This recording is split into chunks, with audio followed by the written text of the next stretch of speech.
on a travaillé ensemble avec l'entrepreneur qui était en place à ce moment-là, de se rapprocher du tribunal de commerce et de travailler avec le tribunal pour offrir à Fimel justement les meilleures conditions pour la suite.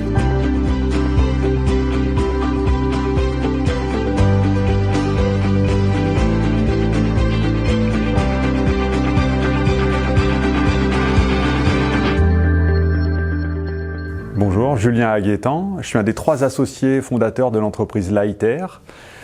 Notre métier, c'est ce qu'on a appelé, nous, le bâtiment communicant.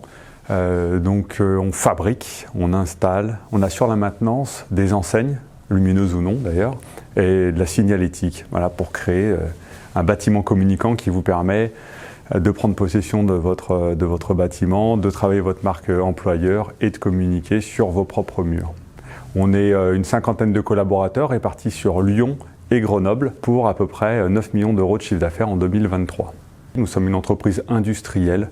On soude, on peint, on découpe et on souhaite continuer de renforcer ce pôle-là et donc de verticaliser au maximum nos différentes solutions.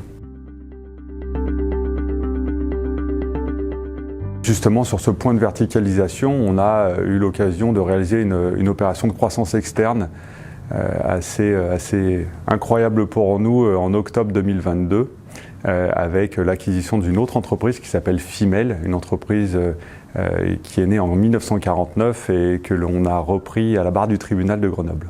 Alors cette opération de croissance externe, on l'a réalisée puisqu'on souhaitait continuer de fabriquer, c'était vraiment très important pour nous.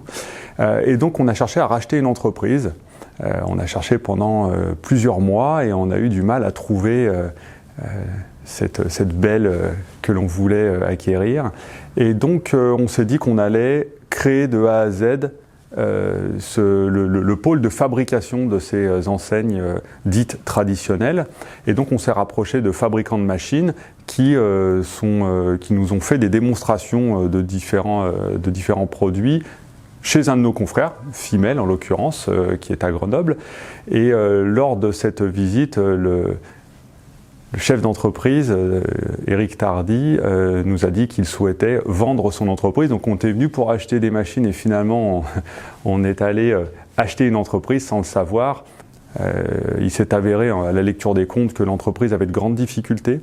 Et on a proposé, on a travaillé ensemble avec l'entrepreneur qui était en place à ce moment-là, de se rapprocher du tribunal de commerce et de travailler avec le tribunal pour offrir à Fimel justement les meilleures conditions pour la suite.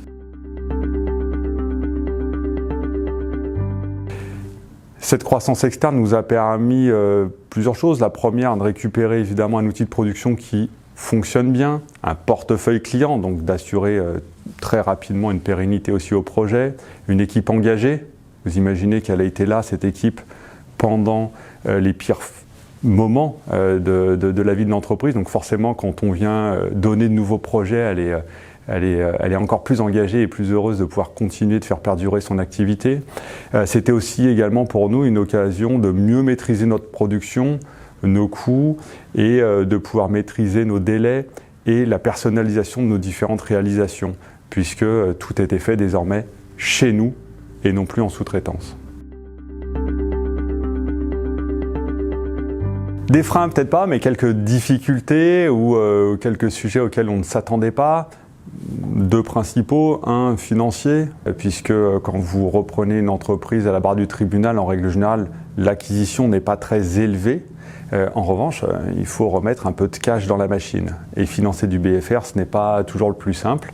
On a pu être accompagné par notre partenaire bancaire historique et par la BPI, que je remercie à nouveau.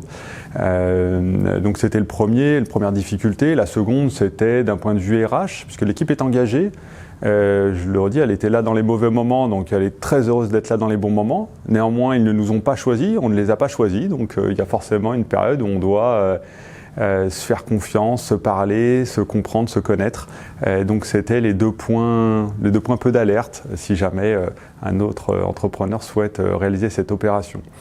Après, les conseils que l'on peut donner sur ce type de reprise, c'est de prendre le temps d'être patient, de vraiment prendre le temps d'écouter, d'avoir évidemment une feuille de route, de l'écrire, c'est très important d'écrire cela, de savoir où est-ce qu'on a envie d'aller et de la recalibrer régulièrement en fonction des différents éléments que l'on a pu constater tout au long de la vie du projet.